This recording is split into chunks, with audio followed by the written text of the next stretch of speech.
You might have heard about gun violence in the United States. That's a tragedy and a horror.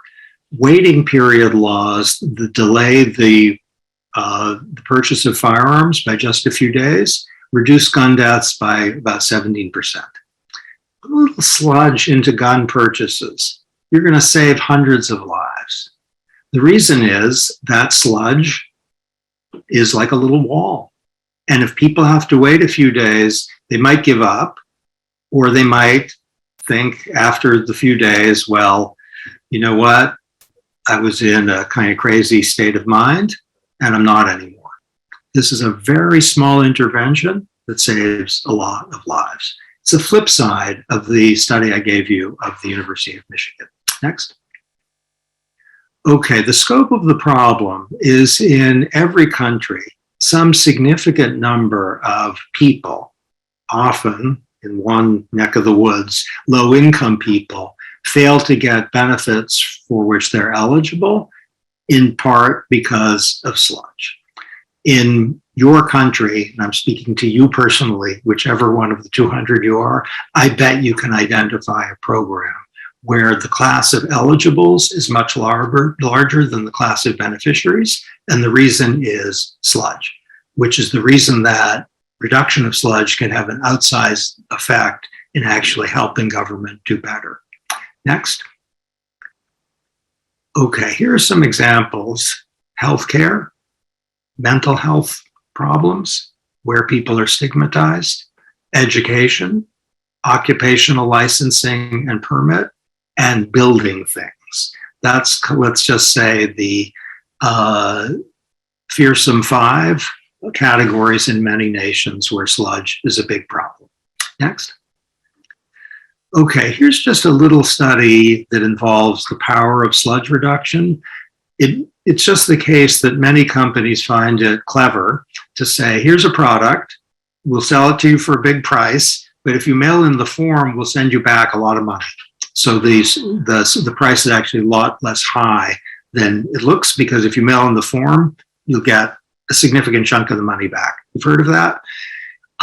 It turns out that that little sludge that you have to mail in the form, the companies know will be devastating to people, and they'll never mail in the form.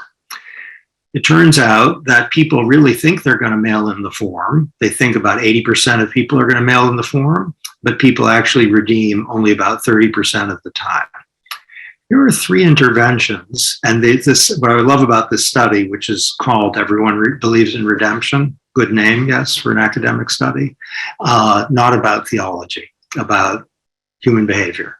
The 3 interventions, which mimic what governments might do sometimes, is just remind people when the deadline is approaching, you better mail in, or give people information about what other groups do, which is not mail in, to try to signal to them, you better get going because your predecessors didn't, or just simplify the process of mailing in the form, sludge reduction. Here's a question for you. We're not going to take a poll. What do you think would happen?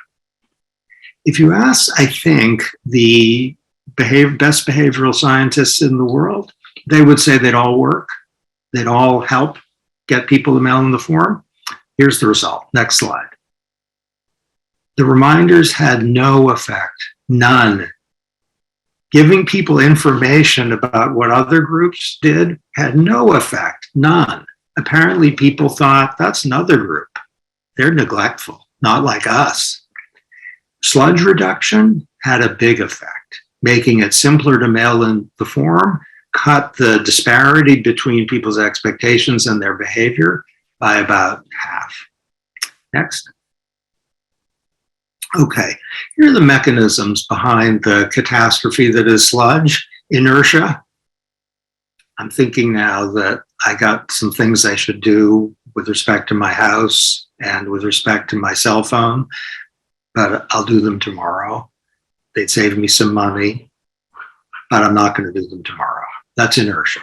Present bias, focusing on this moment and this day, thinking of the future as a foreign country, later land. We're not sure we're going to visit. Unrealistic optimism, people suffer or benefit from that too. These three things, inertia, present bias, and unrealistic optimism, can help explain why sludge is so terrible for so many people in so many countries. And people don't anticipate how bad sludge is going to be. So they neglect the trade-off between navigating sludge and instead taking care of their kids.